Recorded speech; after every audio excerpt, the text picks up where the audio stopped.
See why most men agree. Nothing shaves closer than edge. Come get that special feel in an Oldsmobile Calais. Style so clean, shape so neat. Let Calais sweep you away. Feels so nice, feels like paradise.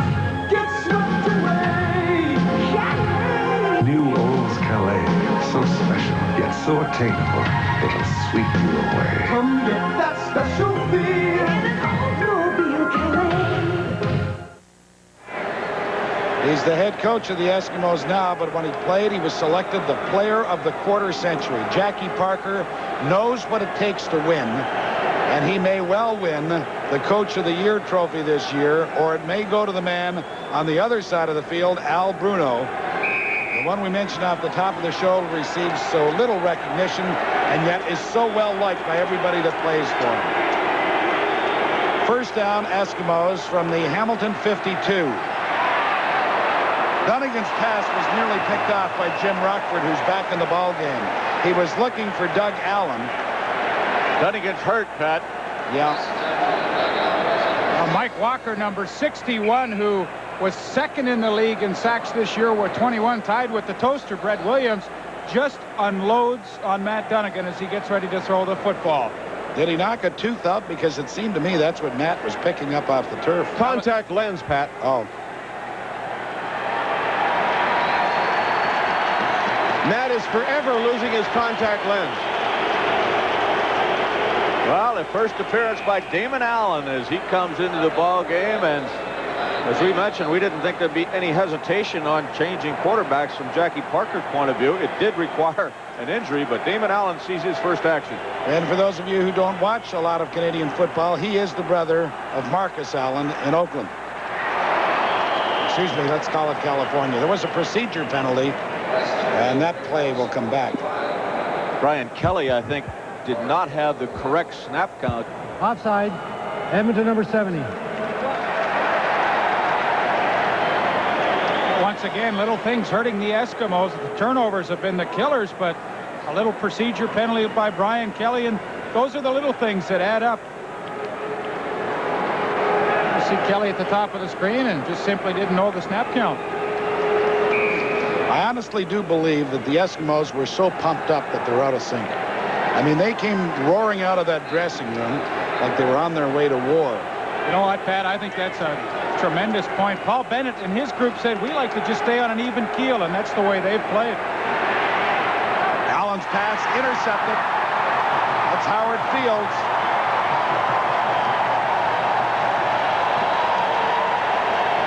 Howard Fields gives Hamilton possession in Edmonton territory with 9 minutes and 38 seconds left to play in this second quarter.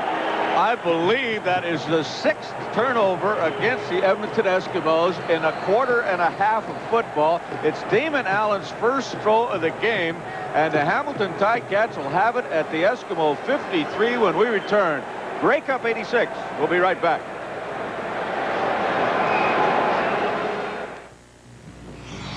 The enemy? Snow. You never know when your car might lose its grip. Hence the design logic for Vector, Goodyear's exceptional handling all-season radial.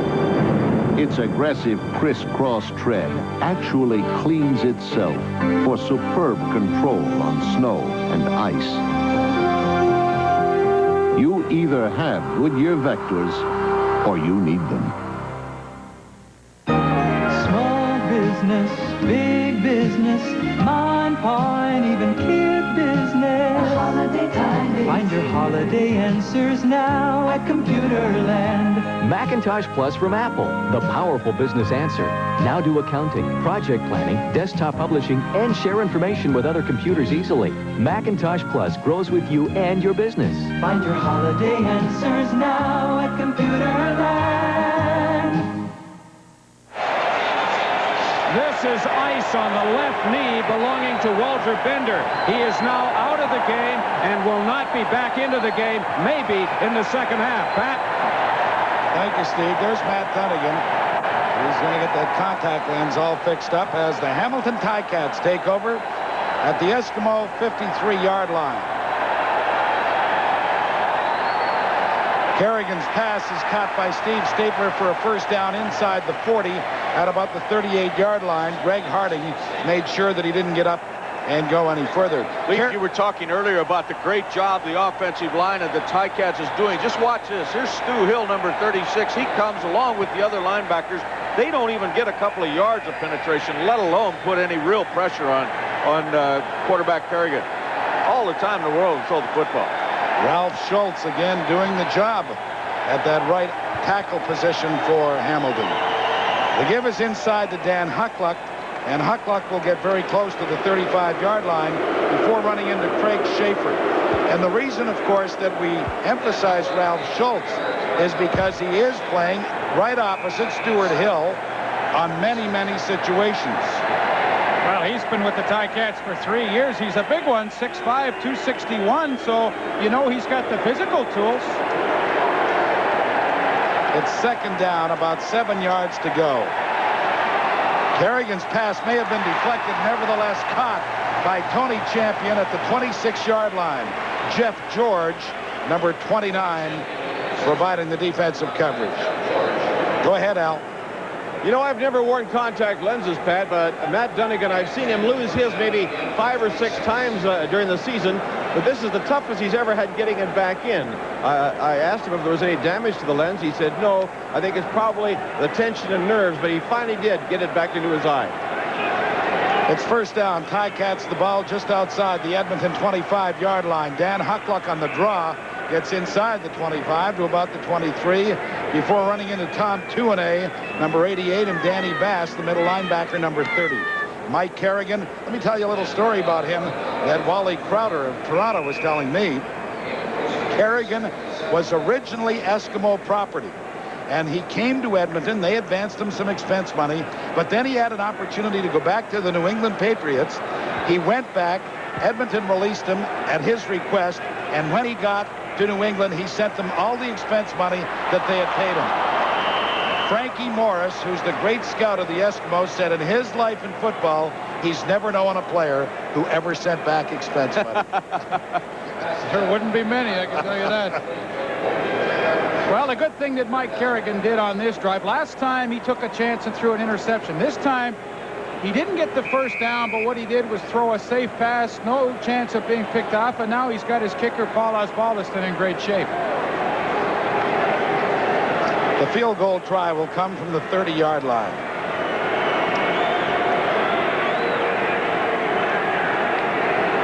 Tom Porras with the hold. The kick is up. It is good. 7 minutes and 2 seconds left to play in the first half. The Eskimos aren't on the scoreboard yet, and Hamilton has a 20-point lead. They have had 9 possessions, those Edmonton Eskimos, and on 6 occasions, as Frank told you, they turned the ball over.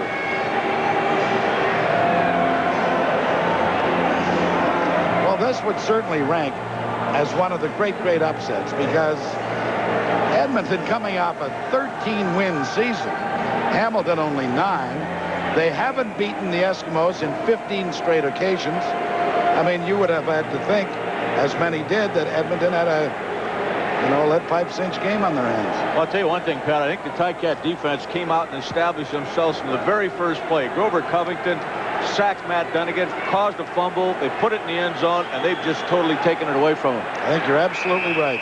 Chris Skinner takes the handoff from Damon Allen, but he's wrapped up by Ben Zambiazzi, among others. Mitchell Price, 65, was in there as well. I think we all felt that it would probably be the team that protected their quarterback the best that would, of course, win the football game. Every time Damon Allen or Matt Dunnigan is thrown, they've had a guy right in their face, and that really messes up the sight lines. Mike Kerrigan, he's had all day to throw the football. Well, the Eskimos desperately need a big play. Let's see if Allen can provide it. Going deep for Brian Kelly, and it's knocked away at the final moment by Lance Shields. It's a solid secondary that the Ticats possess. The newcomer, Jim Rockford, is in there in place of Les Brown. But, I mean, otherwise, you've got people like Mark Streeter. He's been around 5 years. Paul Bennett has been in the league 10.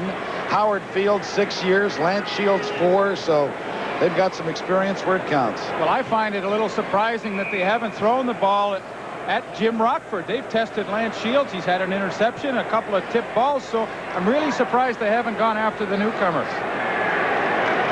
Tom Dixon, you see, fine afternoon for him, averaging 43 yards.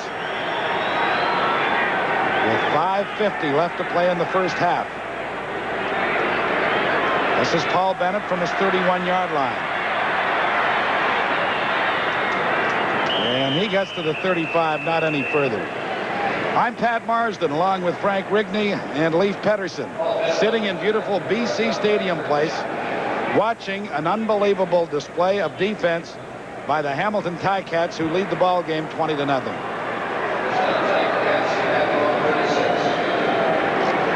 Well, they played their finest game of the season last week in Toronto. The Hamilton Tiger Cats, of course, coming back from the 26-point deficit, and they've just continued this afternoon right from where they left off last week.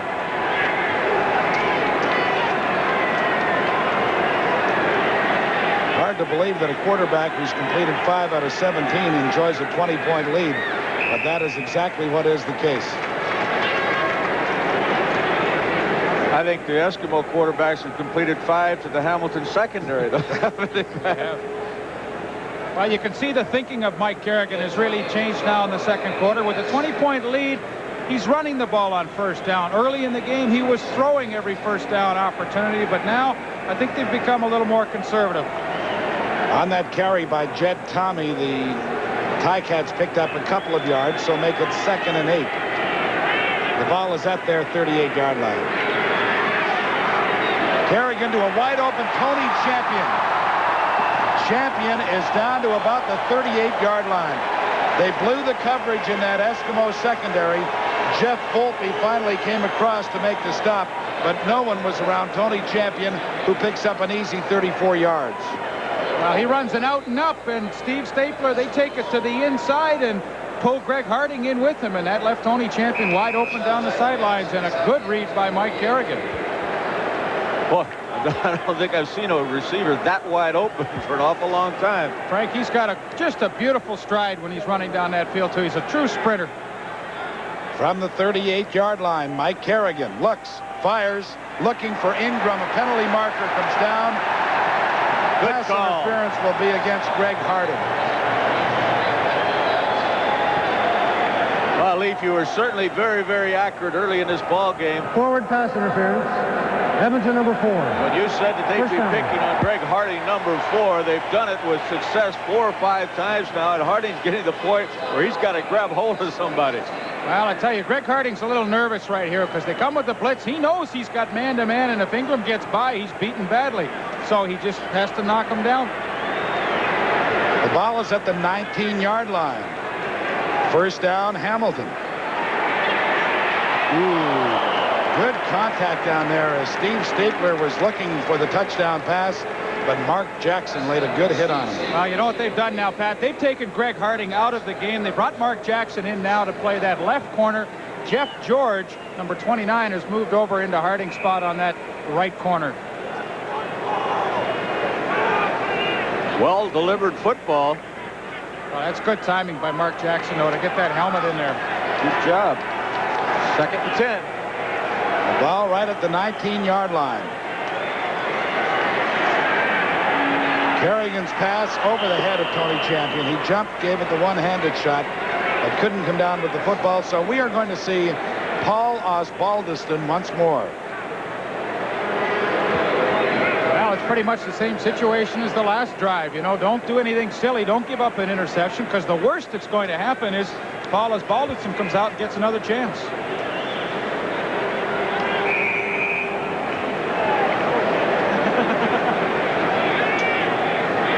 It'll be a 26-yard effort. Tom Porras, the backup quarterback, number 8, will put the spot down for him.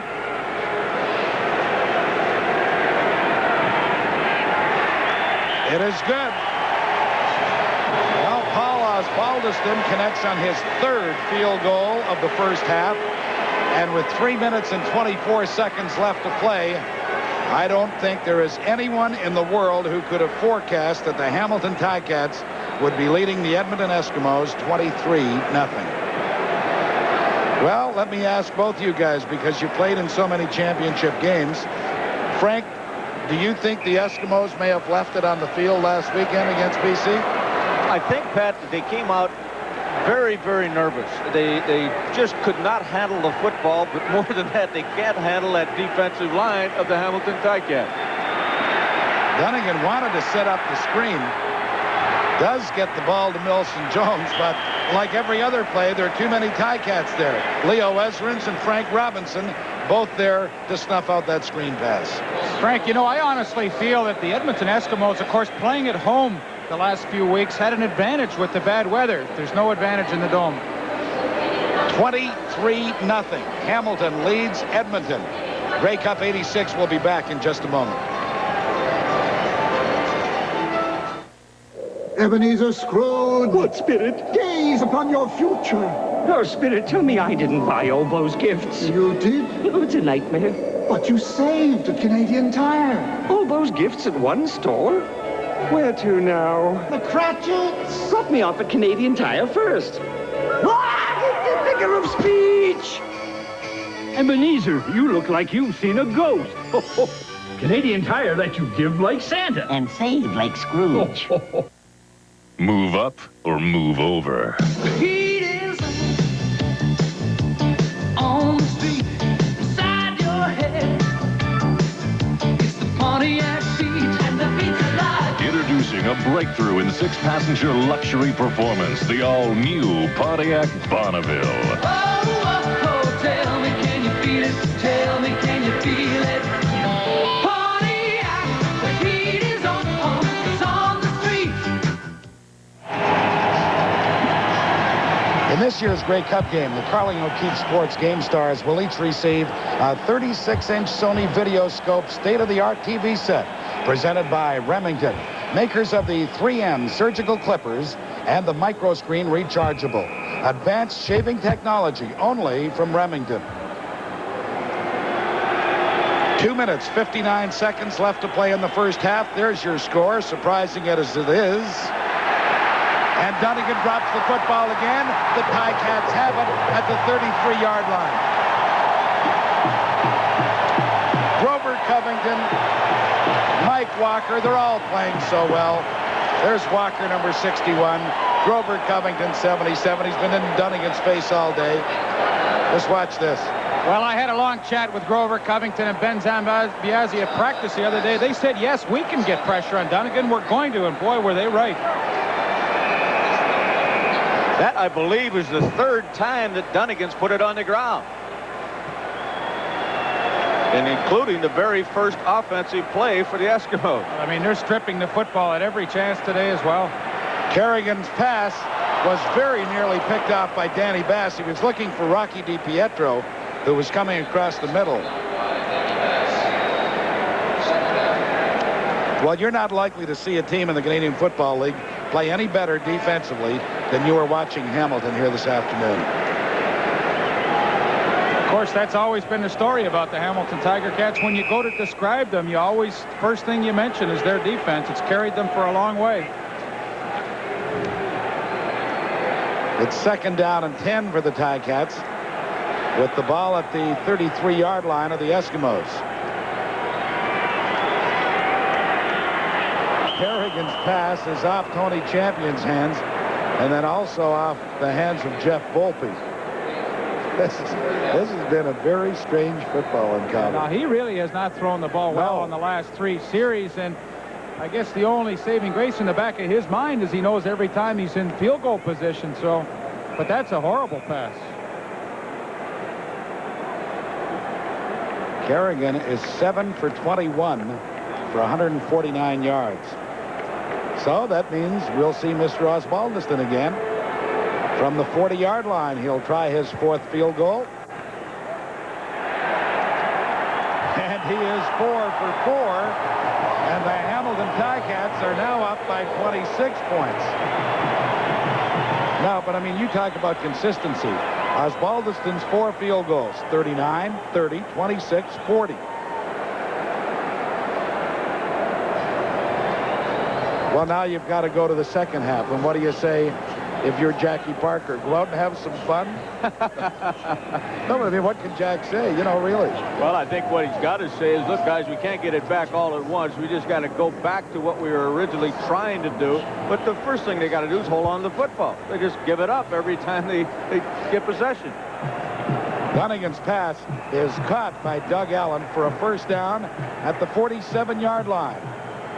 Boy, it would certainly help the Eskimo cause if they can move this ball downfield and pick up a major score before the half. Well, Pat, you and I saw them earlier this year in Ottawa. They were down by 20 points. They were able to come back, and so we know they have that ability. Whether they can do it this afternoon, though, is another thing. This is a different defense.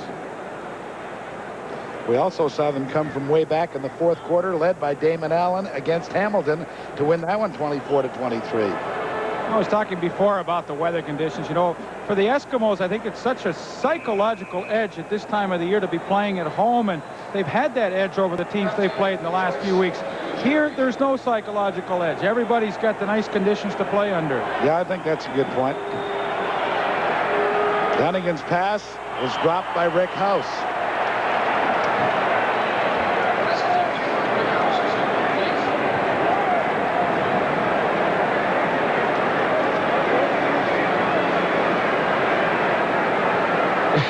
Leif, how do you explain this?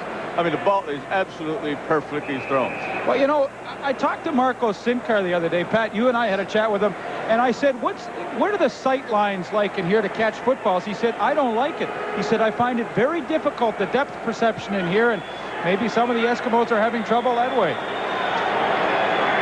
Dunnigan has only completed 3 passes this afternoon and is sacked once more by Grover Covington, who got all kinds of help from Mike Walker because it was Walker who made the presentation, or rather the penetration, and Covington got the sack. You called it perfectly. It was that's what you want to do to Dunnigan. Force him back up the middle to where you're going to get some help. They ran a stunt. Covington gets the sack, but Walker really made the play. Well, you know, you can make a lot of excuses for the Eskimos in terms of their offensive line, the changes and all that they had to go through. But that was Rudy Phillips, the best offensive lineman they have, that Covington beat. There's no excuse for that. So on 3rd down and lots, Dixon is punting again. And this one bounces between Wayne Lee and Paul Bennett, picked up by Lee back at his 13-yard line, and he's dropped there. Larry Ruck, number 47, was first downfield. So now the Ticats have 1:58 to kill. They don't need any more points at this juncture. They just like to hang on to the football and make sure that they go to the locker room at halftime ahead by 26 points. Yeah, I think what they're thinking right now, and I'm sure Al Bruno's talked to Mike Kerrigan about this. Listen, we've got the big lead. We don't want to beat ourselves. If Edmonton's going to get back in this game, make them earn it. Don't give them anything cheap, the interceptions and the fumbles. Starting from the 12-yard line. Pass is caught by DiPietro. He's wrapped up immediately by Cliff Toney. But he'll pick up about 5 or 6 yards. Steve, what does Mr. Covington have to say? I'm just going to ask him, Pat. Grover, what are you guys doing defensively to shut down this Eskimo offense? We want to win the Grey Cup. That's what are you doing to shut them down? Everybody just going out playing 100% and doing their assignments, and just, you know, I've been in the league 6 years, and a lot of the guys, we just want it, and that's all we're doing is just going out and get it. Okay, Pat. Thanks, Steve. 2nd down, about 4 yards to go. And as Leaf said, they're just doing everything very conservatively now. They hit Ron Ingram, a little short out. Mark Jackson makes the stop, but it's a first down. And what it does, it gives them some breathing room, and it also keeps the ball away from the Edmonton offense. And they desperately need it because they trailed 26-0. You know, Frank, I think it was interesting what Grover Covington said. You know, we're not trying to do anything fancy or tricks or anything. We're just going out and playing as hard as we can, and they're having great success.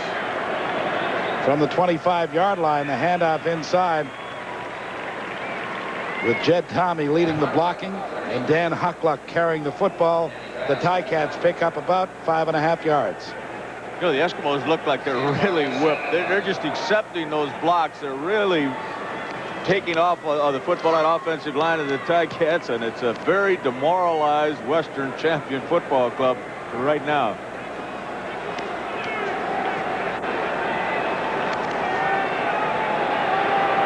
And again, going deep for Stapler. He makes the catch at the 41-yard line.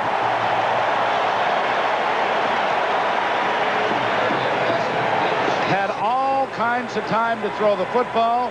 Kerrigan puts it right where Steve Stapler can get it, and nobody else can. And they end up with a 38-yard gain. Well, it doesn't matter who they put on the corner. That time it was Ronnie Howard, and they just go right by him. I think they should just keep throwing deep. Kerrigan's had problems throwing the ball short, but when he goes deep to Stapler, he's right on the money. Has it down to the Eskimo 42 with 58 seconds left to play in the half. Huckluck, the ball carrier, runs into Danny Bass, the middle linebacker, at about the 39-yard line. That'll be a pickup of 3. Well, isn't it funny how things changed? I'm sure at the beginning of this drive, Mike Kerrigan saying to himself, I just want to maybe get 2 first downs and at least get it out of deep in our own territory. Now, one big play, and he's thinking field goal at least. Clock is running. We're down to 40 seconds left to play in the half.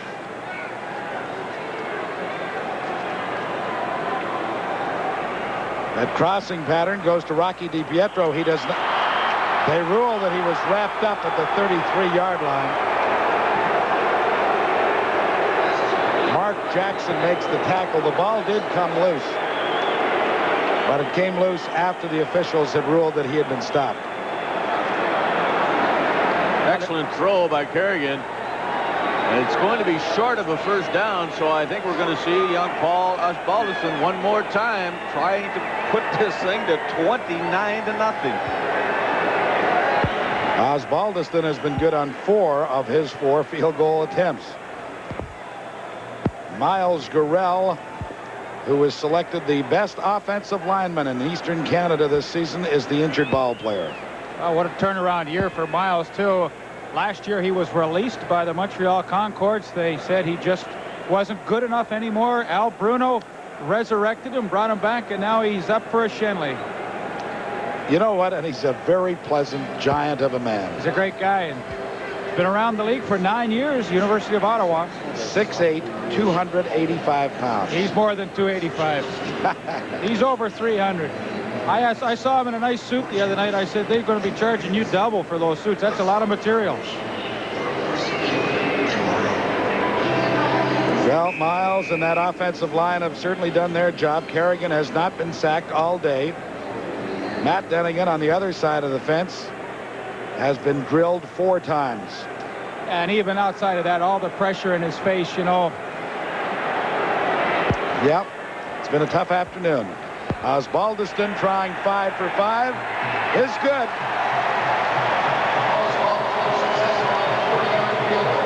29-0. Hamilton, 9 seconds left to play in the first half.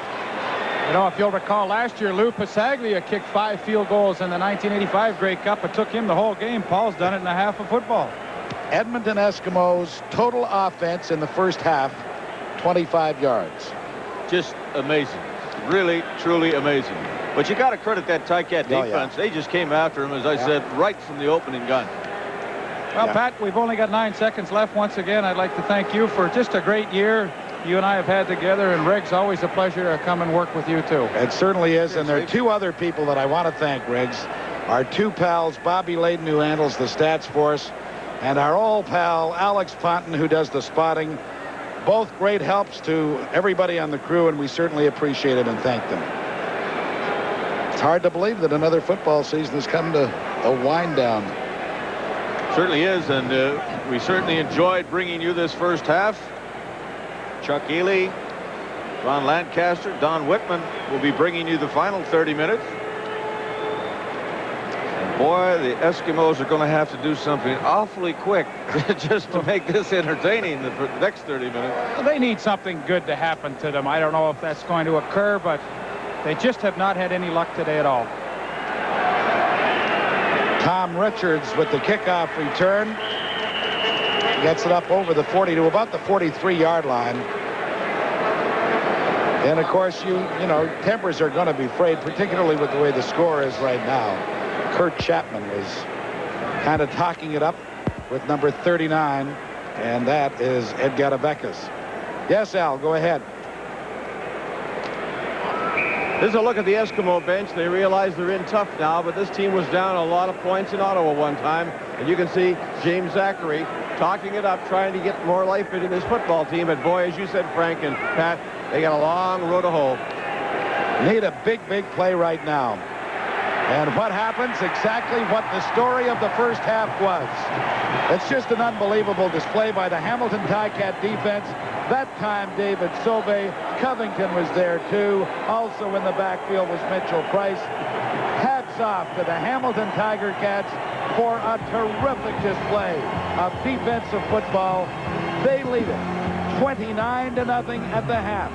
This is Grey Cup 86 from BC Place in Vancouver.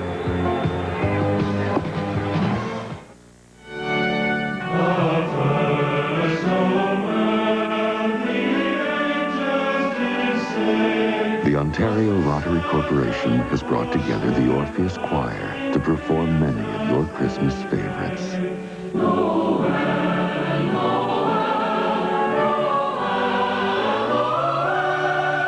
This recording is our gift with the purchase of our special Christmas tri-pack. Season's greetings. Imagine the largest range of menswear in Canada. Moores, the suit people.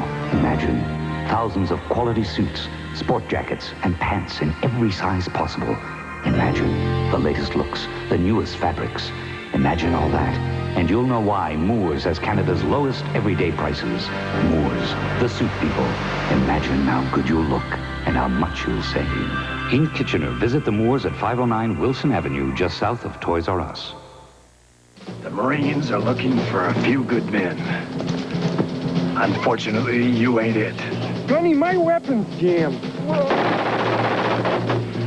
Come on. I'll put my life takers and heartbreakers up against anyone, any place, at any time. We're going to war, men. Clint Eastwood, Heartbreak Ridge. Opens Friday, December 5th at a theater near you. Check your local listings for details.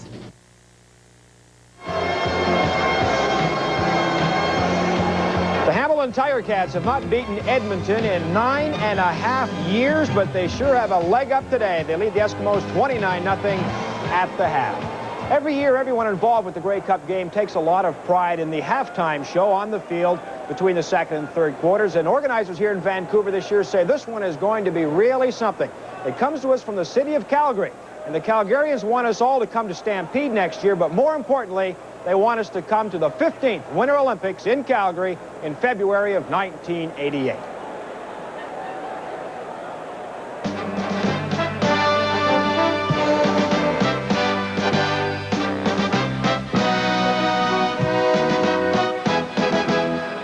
Les jeunes Canadiennes vous invitent aux Jeux Olympiques de Calgary. Ladies and gentlemen, Calgary, the Stampede City, Canada's host city for the 1988 Winter Olympics, is privileged to present your halftime entertainment as a tribute to the beautiful city of Vancouver, host of the 1986 Canadian Football League's contest for its loftiest symbol of achievement, the Grey Cup.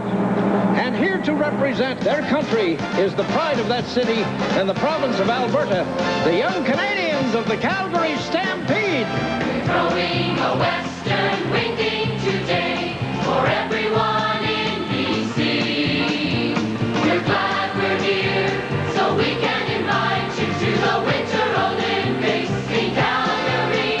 We'll be proud to have you, proud to show you our hospitality. We're throwing a western winging today here in Vancouver, BC. It's proud to be in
salute Vancouver on Grey Cup Day with a Calgary mini parade led by our mounted cowboy flag bearers and members of the Royal Canadian Mounted Police. From the Calgary Exhibition and Stampede, we have Queen Carrie Ager and Princesses Jane Boyce and Kathleen Mackey. In our character section, Tillicum from the Vancouver Centennial characters, along with Captain Vancouver. And there's Mayor Ralph Klein from Calgary in the antique automobile. The Calgary Stampede Marching Band. And on the Calgary Stampede Chuck Wagon, our mascot, Harry the Horse. Right behind them, we have members of our Indian community from around the Calgary area. And from the Olympics in 1988, OCO executives Dave Thompson, Jerry Joint, and Bob Niven. The Calgary Float, winner of 12 first prize entries this year as it toured around Canada, representing the city of Calgary.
Introducing the international award-winning Stampede Youth Marching Show Band.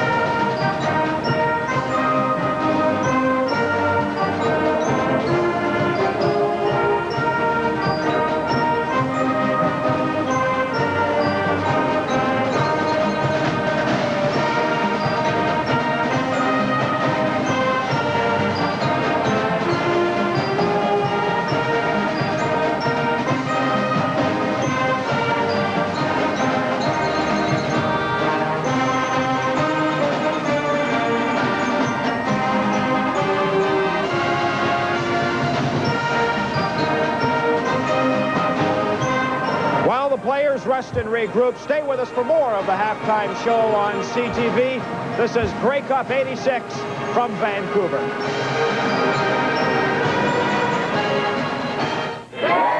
G'day. Canada sure is a sporting nation. This one's my favourite over here. Rap dancing.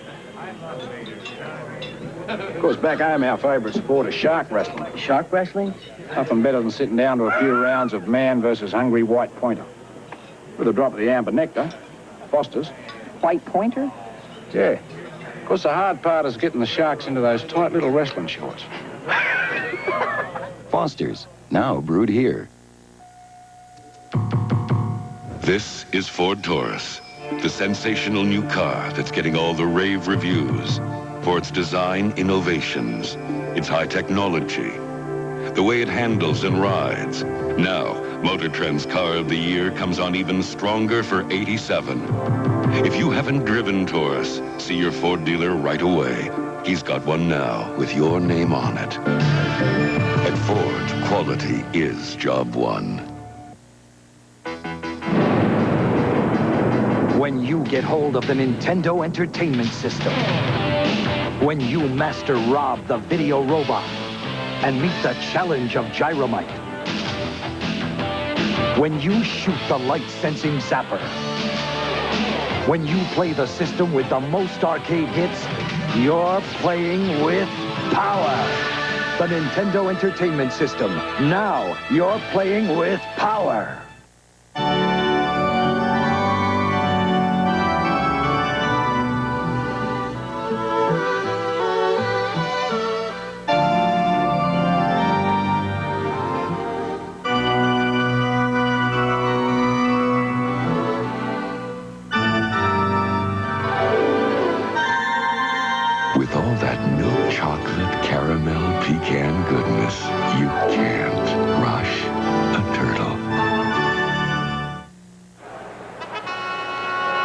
The perpetual symbolic ceremony of the Olympic Games is the lighting of the Olympic torch with a flame carried from Greece by athletes in the manner being demonstrated by Olympian Jungle Jim Hunter. Le porte-flambeau est Jungle Jim Hunter.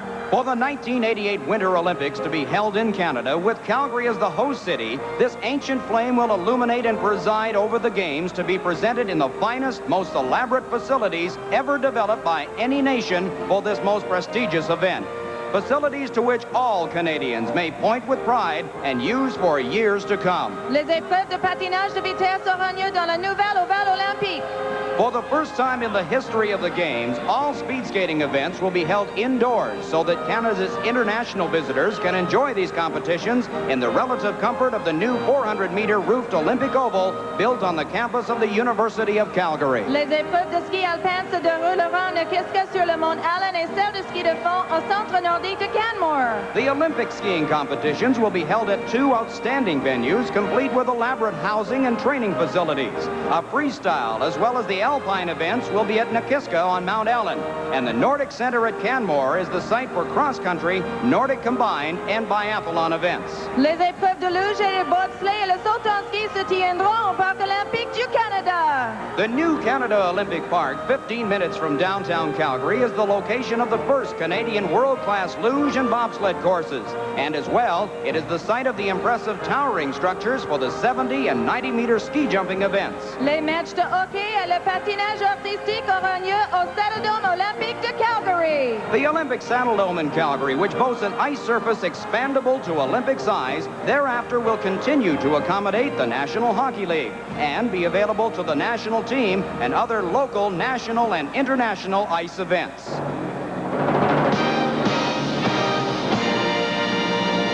We look forward to a superlative Canadian Winter Olympic team as we honor the flags of the provinces and the territories from which our athletes will come to converge on Calgary in 1988. Nous honorons ici nos provinces et nos territoires ainsi que nos athlètes qui représenteront le Canada en 1988. Flying the Newfoundland and Yukon flags for our hockey team is a member of the 1982 national team, David Hindmarsh. A bobsled Olympic team member in the 70s, Jim LaValle, is entering with the flag of Nova Scotia. We honor New Brunswick and the Northwest Territories as we present a great supporter of our flying luge competitors, Kathy Armstrong. The flag of Prince Edward Island is raised on the vehicle carrying a three-time Canadian biathlon champion, Amo Talvanen. Here is the present junior girls world champion speed skater, Eden Donatelli, for our team at La Belle Province, Quebec. Ontario is pleased to represent the cross-country events, with Kathy Lowen doing the honors.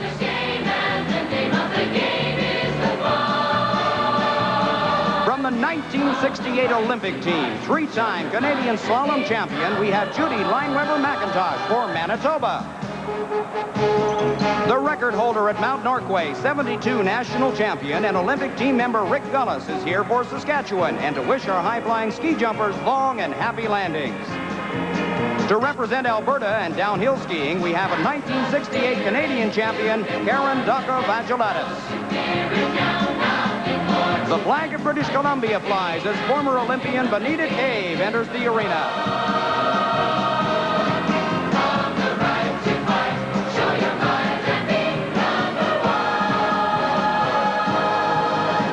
Nous rendons hommage ici à travers trois des groupes athlètes canadiennes et tous nos athlètes d'hier et d'aujourd'hui qui ont représenté avec valeur leur pays. And finally, ladies and gentlemen, we remember all of the great Canadian athletes, past and present, who participated in Olympic competitions for their country. Here to honor them all are three Canadian heroes we are so very proud of. The winner of 5 Cup events in downhill, Mr. Ken Reed. The 1968 Olympic gold medalist in women's giant slalom, Nancy Green Rain. And the only woman to have ever won the Olympic figure skating championship for Canada, Mrs. Thomas King, better known as Barbara Ann Scott.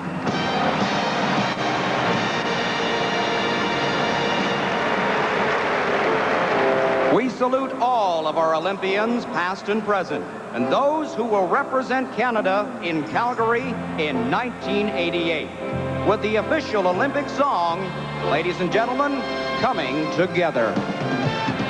We're all pulling together.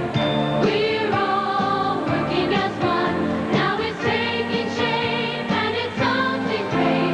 Now the dream has begun. We're all together. Each one doing their part. Yes, we're on our way and we want to say something straight from the heart. You can see it together. You can hear it together. You can feel it now and share it. There's a spirit burning bright, reaching out for all to see, and we see it coming. Come together in Calgary.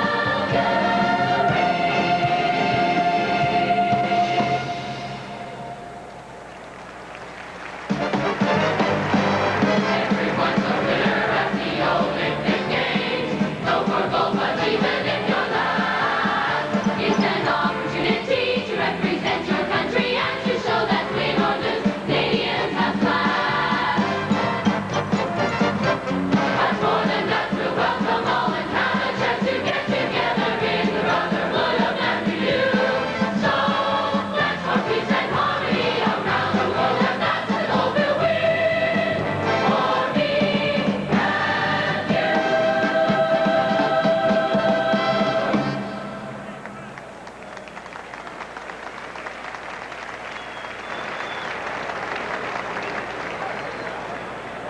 And we will have Ladies the and finale gentlemen of in the our stadium. halftime show in just a few moments. But first, a review of the first two quarters here at BC Place. The Hamilton defense has just been outstanding, forcing 7 turnovers. They recorded 5 quarterback sacks and even scored a touchdown on the blocked punt. Standing by with their highlights and analysis, Frank Rigney and Ron Lancaster. Gentlemen. Well, certainly there are awful lot of surprises in that first half, Ron. The score is a shocker. But what was the most impressive thing you thought the Ticats did in the first 30 minutes? Just swarmed all over him, beat him up, took the ball away, and put it in the end zone. That's all there was to it. Well, I tell you, we're gonna take a look at a few highlights, and we've got the first play of this football game that the Edmonton Eskimos had the ball on offense. It started the whole landslide, I guess you'd have to call it. Grover Covington got in on Matt Dunnigan and caused the first turnover of the football game. Well, that's been the story of the whole first half. Anytime a quarterback for Edmonton's tried to throw, there's been black jerseys in his face. And when they get the ball, it's been a Steve Stapler show. What a throw. The pump by Mike Kerrigan, and he puts it on the money. You talk about a game of inches. Greg Harding was beat. He gets back, almost knocks it down, concentration, touchdown, and that's the way this whole first half has gone. Well, that made it, of course, 7-0 in the opening moments of the football game, and then Tom Dixon has a kick block shortly thereafter. Well, there's been so many mistakes and turnovers by Edmonton, you can't expect them to be in a ball game. One block punt a year is too many, especially in a championship game.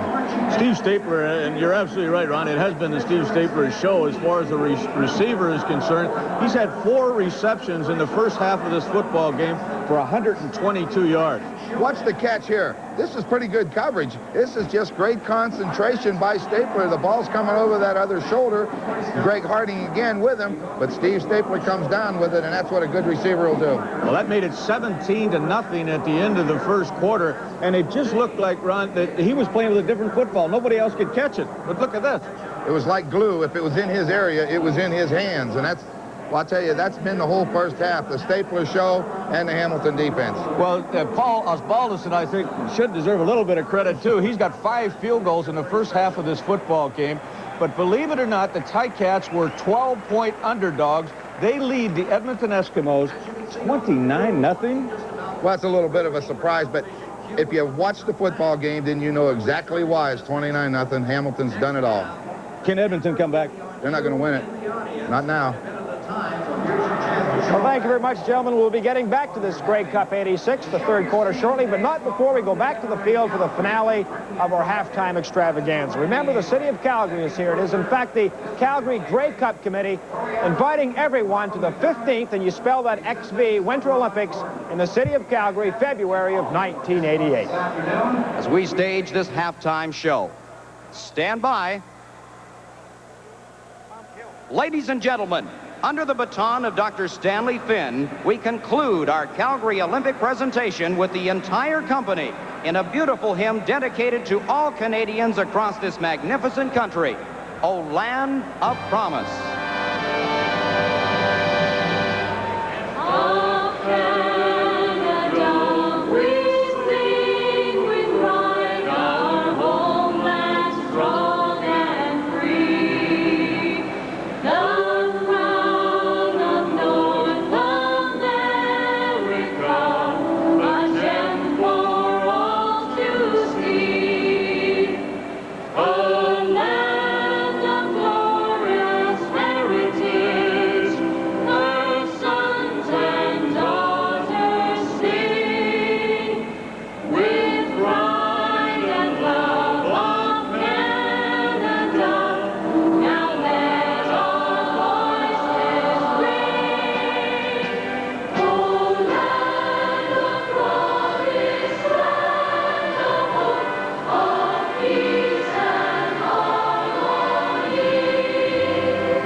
Territories and nations participating in the 1988 Winter Olympics in Calgary.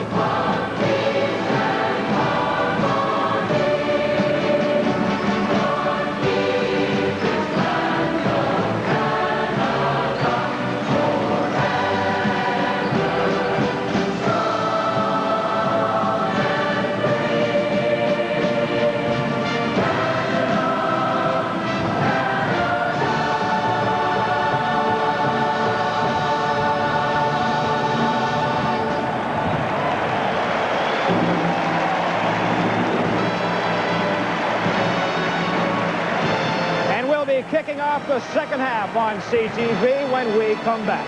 Live from BC Place, this is Grey Cup 86 from Vancouver.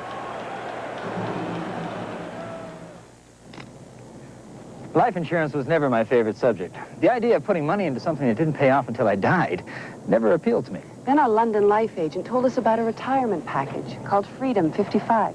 It gives us all the life insurance protection we need, and it'll help me retire as early as age 55. Then we'll really start putting the miles on old Betsy here. London Life believes life insurance is also for the living. Ask us about Freedom 55. I know I can't take it with me, but we're sure going to take some of it for a nice long ride. When it's time to remodel a car like the Toyota Camry, you start from the ground up with a brand new look. You slim down the lines, fancy up the furniture, and add a responsive new 16-valve engine. Then if you get real ambitious, you create the wagon Camry never had before. The 1987 Toyota Camry. It's all so new, all so refined. And it's also a wagon. Who could ask for anything more? Toyota. Carl Hilsinger, former CFL All-Star who lost both legs in a car accident. Now he is sports consultant for the War Amps Child Amputee Program. The War Amps provide sports limbs and myoelectric arms for children like the ones Joshua Black wears. He was born missing his hands and feet. Hello, Josh. You ready to go skiing? Yes. Through the Play Safe program, children are warned about dangers in their play environment. Safety is no accident, so play safe. This message is brought to you by the War Amps and the Canadian Football League. Hi, everybody. Well, one hesitates to say that a game is over because we all remember what happened last week at CNE Stadium in Toronto when the Ticats trailed by 26 points.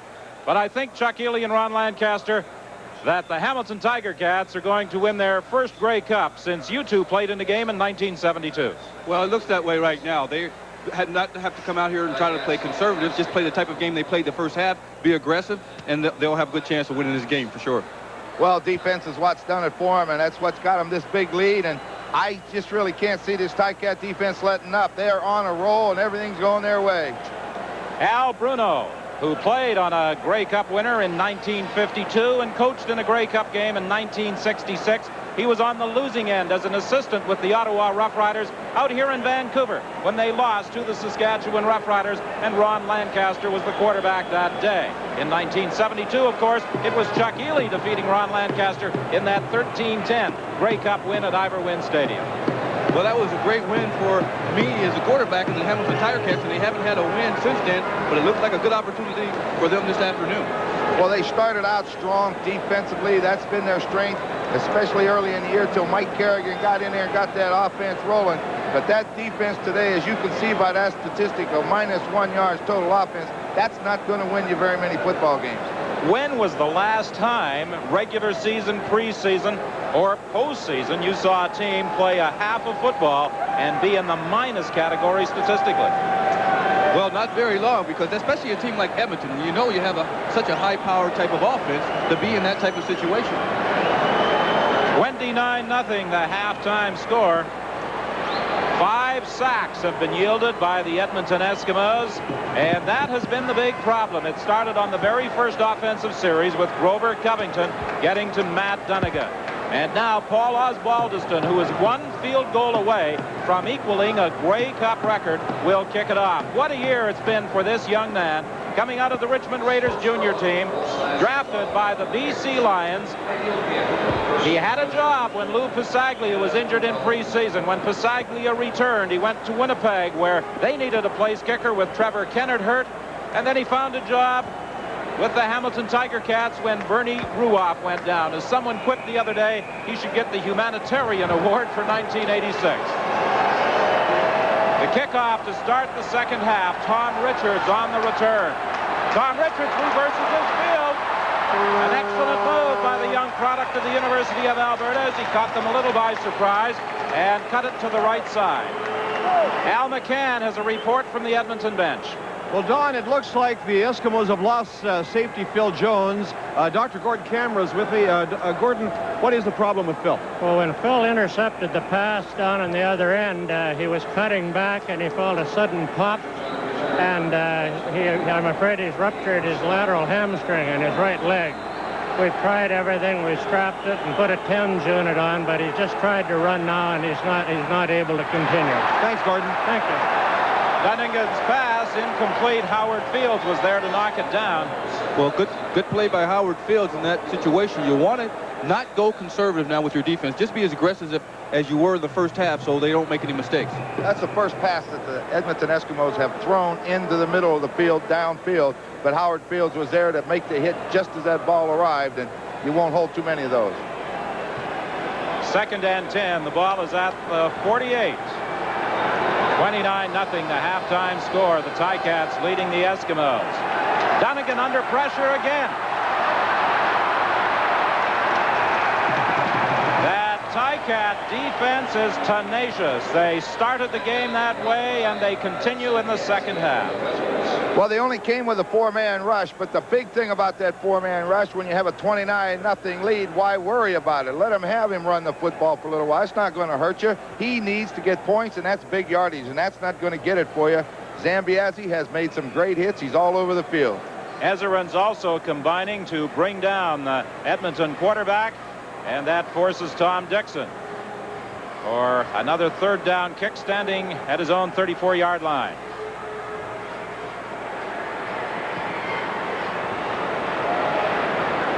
Wayne Lee and Paul Bennett are back. Paul Bennett picks it up at the 27-yard line, and he's decked as he crossed the 30 to the 31. Steve Armitage is standing by with a report from the Hamilton bench.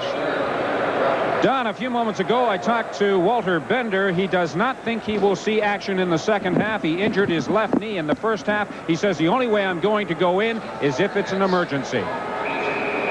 Well, Walter Bender had such a big game in that Eastern final last week. He ran with the ball most effectively against the Toronto Argonauts. But, of course, the big story in that game was this man, number 2, the quarterback, Mike Kerrigan. Kerrigan completes the pass to Dan Hucklack. He puts his head down, and he should have a first down. He was forced out by Ron Howard.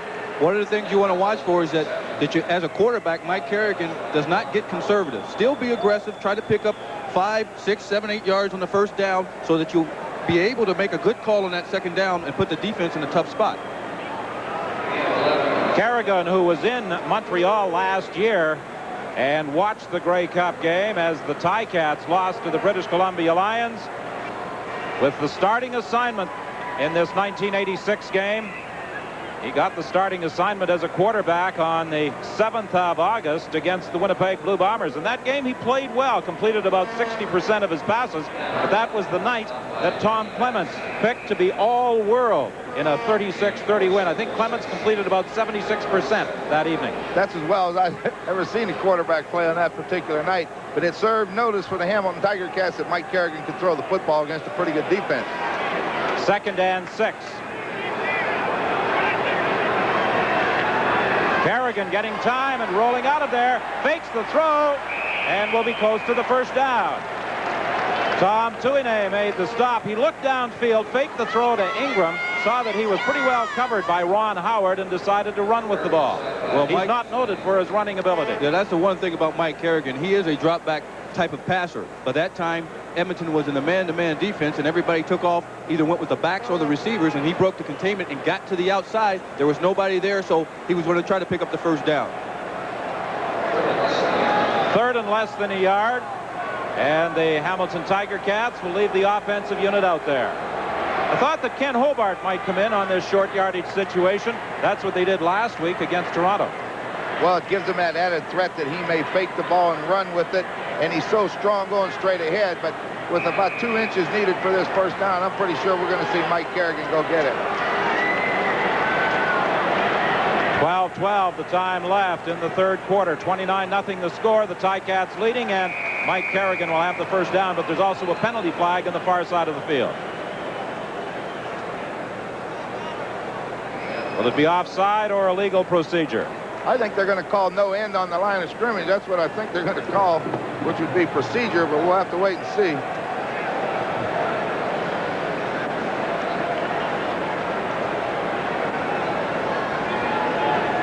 Referee John Ireland and the other members of the officiating staff conferring on this call.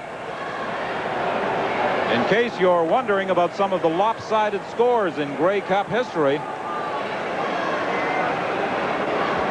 the most points by any team in a game. No infractions. First down.